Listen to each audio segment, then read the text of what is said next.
हरे कृष्णा। मैं कृष्ण सखी कार्तिक महात्म के 19वें अध्याय के साथ गांधर्वी माया।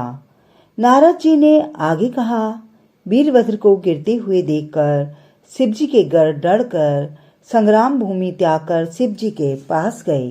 शिवजी उनके आर्तनाद सुनकर हंसते हुए युद्ध में गए।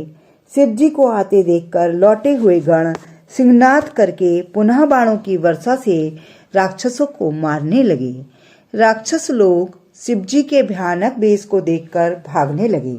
जलंधर दैत्यों को भागते देखकर क्रोध में भर गया। हजारों बाण छोड़ता हुआ शिवजी पर झपटा। उसके साथ ही अन्य राक्षस भी शिवजी पर झपट पड़े, जिनमें प्रमुख थे शुंभ, निशुंभ, असुमुख, कालनेमी, बलाहक, खड्गरोमा, प्रचंड और खसमर।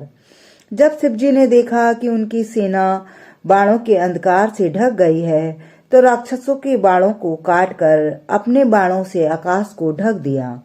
उस समय उन्होंने राक्षसों को अपने बाणों की आंधी से व्याकुल कर दिया और प्रचंड बाणों के समूह से उन्हें भूमि पर गिरा दिया। खड्गरोमा नामक राक्षस के सिर को क्रोध से करके फरसा चलाकर काट दिया और खड्ग से बलाहक के सिर के 2 टुकड़े कर दिए। घसमर नामक राक्षस को पास से बांधकर पृथ्वी पर पटक दिया। कितने ही राक्षस बैल के सींगों से मारे गए। राक्षसों का वहां ठहरना वैसे ही असंभव हो गया। जब जलंधर का क्रोध बढ़ गया, उसने तीव्र आवाज में शिवजी को युद्ध के लिए ललकारा। उसने कहा, उन राक्षसों को मारने से कोई लाभ नहीं, आओ मेरे साथ युद्ध करो। हे जटाधारी, अपनी शक्ति का प्रदर्शन करो। ऐसा कहकर उसने शिवजी के आए हुए बाणों को अपने पैने बाणों से हंसते हंसते काट दिया। शिवजी ने अपने 7 बाणों से उसका घोड़ा, ध्वजा और छत्र काट डाला। धनुष कट जाने पर, रथ तथा गिर जाने पर भी जलंधर शीघ्र ही गदा उठाकर शिवजी पर झपटा, पर शिवजी ने अपने बाणों से उसकी गदा के भी 2 टुकड़े कर दिए। इस पर वह घूसा तानकर शिवजी को मारने की इच्छा से उन पर टूटा, पर शिवजी ने तत्काल ही अपने बाणों से उसे 1 कोस पीछे हटा दिया।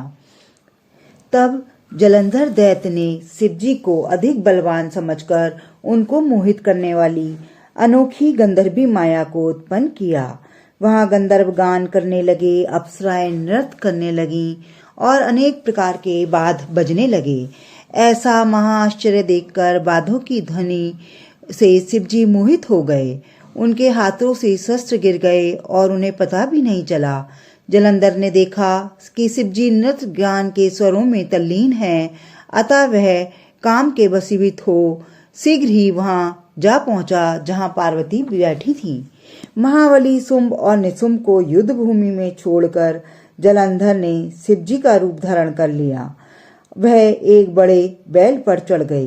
पार्वती जी उसे शिव समझकर सखियों के बीच से उठी और दर्शन करने के लिए रास्ते में आकर खड़ी हो गईं। राक्षस राज जलंधर ने पार्वती जी के सुंदर रूप को देखा। उसके सभी अंग जड़ हो गए। पार्वती जी को तब पता चल लगा कि यह राक्षस है, तो वह भय से घबराकर शीघ्र ही अंतर्ध्यान होकर उत्तर दिशा में मानसरोवर की ओर चली गईं। जलंधर ने जब पार्वती जी को नहीं देखा, तो तत्क्षण में बड़ी शीघ्रता से युद्ध में आ पहुंचा जहां शिवजी थे। पार्वती जी ने भयभीत होकर मन ही मन भगवान विष्णु को याद किया। पार्वती ने विष्णु से कहा, हे विष्णु, राक्षस जलंधर ने जो अद्भुत कर्म किया है, क्या उस दुष्ट का कुकर्म आप नहीं जानते?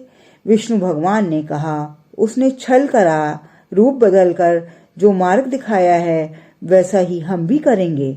हम भी उसकी स्त्री को छल लेंगे, अन्यथा पति धर्म से सुरक्षित वह रहता हुआ दुष्ट कभी नहीं मारा जा सकता। ऐसा कहकर विष्णु भगवान फिर जलंधर नगर में पहुंच गए और भगवान शिव जी गंधर्व से लड़ने संग्राम भूमि में स्थित रहे। जब माया का आवरण हट गया तो शिवजी को होश आया। तब शिवजी बड़े विस्मित हुए और क्रोधपूर्वक युद्ध के लिए जालंधर पर हमला कर दिया।